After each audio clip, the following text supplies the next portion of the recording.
క్రొత్త నిబంధన. ఈ క్రొత్త నిబంధన మొత్తం 27 పుస్తకాలు. ఈ 27 పుస్తకాలను మనం 3 భాగాలుగా విభజిద్దాం.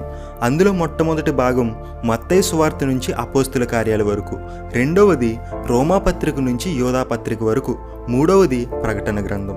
మత్తయి సువార్త నుండి అపోస్తుల కార్యాల వరకు ఏం తెలియజేస్తుందంటే యేసుక్రీస్తు వారి యొక్క జీవిత చరిత్ర మరియు సంఘం యొక్క పుట్టుక మరియు సంఘం యొక్క విస్తరణ.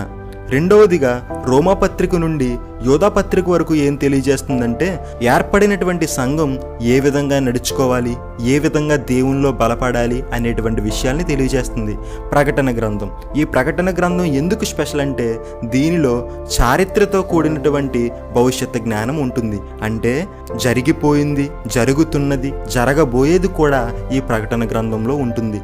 కాబట్టి ఈసారి క్రొత్త నిబంధన చదివేటప్పుడు వీటిని మనసులో పెట్టుకొని చదివినట్లయితే మనకి క్రొత్త నిబంధన